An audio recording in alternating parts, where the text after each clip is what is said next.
What's up, guys? Day 2 of the all-wheel drive RSX build. I'm going to show you guys what we did. Obviously, we got dirty today. We've missed a day as far as making a video, but really, I worked on it just a little bit yesterday, and then did the transmission today. But really, I've only been working on it about 3 hours, but it's still a kind of dirty job. So far, we've done. We did as far as we could go with the fuel system. I had to do a hardwire fuel pump kit, and I had to mount the fuel cell, mount the fuel pump, put the fuel pump assembly together. The main thing we're waiting on right now is I don't have any line. It's all ordered and it won't be here till Tuesday because Monday's a holiday.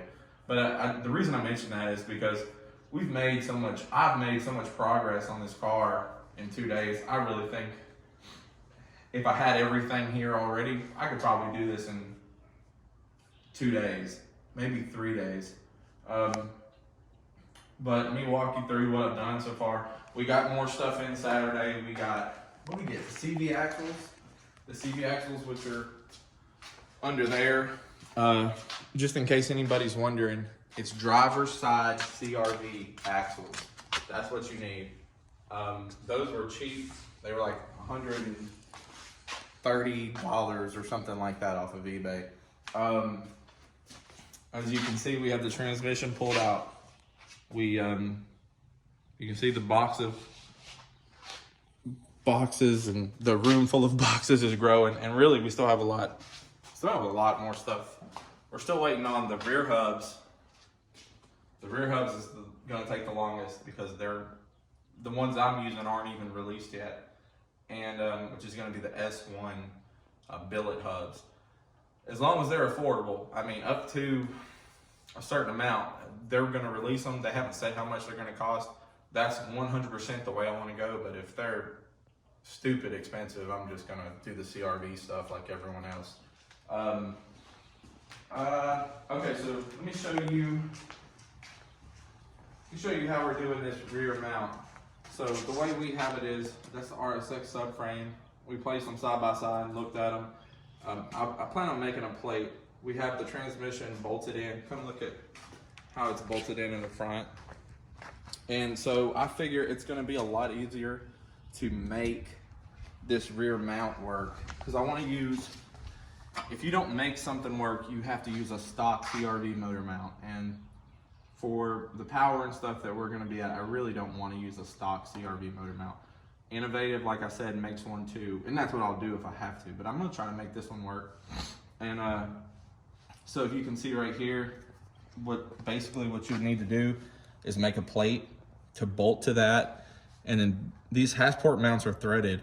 So then all you'll have to do is get your exact location, and then either countersink the bolt, or maybe they'll fall to where the bolts won't even be in the way of the subframe.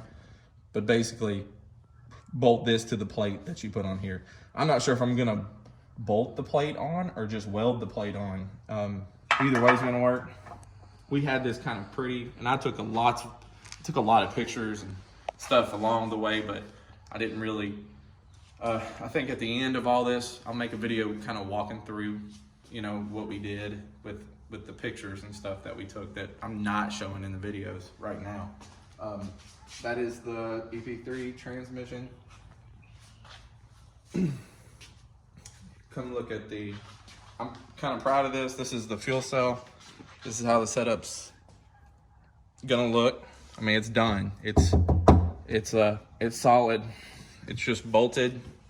And I used some, that's actually old rubber conveyor belt that we use for all kind of stuff, but I cut squares out of it and spaced it up. So underneath the fuel cell is just, whatever you call that. I guess it's rubber. It's like rubber spacers, and to space it and level it the way I wanted it. And then my fuel relay, let me see, I can't really pull this out, but my fuel relay is right here. And we did all the wiring, soldered and heat shrinked.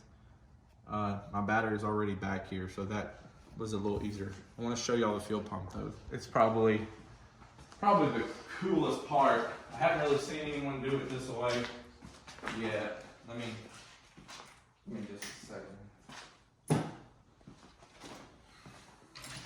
See if I can do that without showing everybody on YouTube my butt hurt. Probably not. So that's the stock fuel pump location.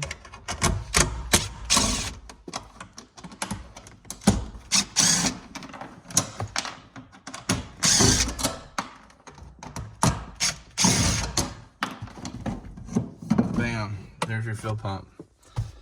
So you can see it's all hardwired in. This is, I'll show you from the bottom, but so fuel's gonna come in and then come out here, and I will have to 180 to go to the fuel rail.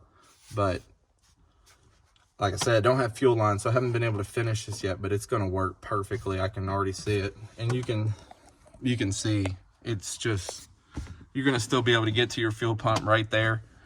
The rear diff is way down there. If it ever kind of looks like it's going to be an issue, we'll put a drive shaft loop in or something. But somebody said online that, you know, maybe if the drive shaft broke, it would come up and hit that. But honestly, with this, the way this frame is built, you have to cut it out. If the drive shaft broke, it's going to come up and hit the bottom of the car way before it's going to hit that fuel pump. But I don't know. I mean, I'm just an idiot trying to build a Honda, so I probably should listen to everybody on Facebook. They're the experts on this kind of thing. But I don't know, what else did I do? Oh yeah, I realized I was gonna have to remove the rear sway bar, so I went ahead and did that. Let me show them.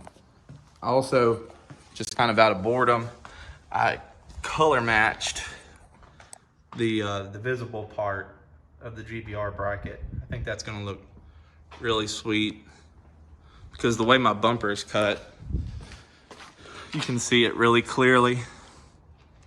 So anyway, so yeah, that's day 2, and y'all like and subscribe and comment and call me an idiot or do whatever y'all, you know, whatever you're gonna do anyway. So peace out, thanks for watching, see you later.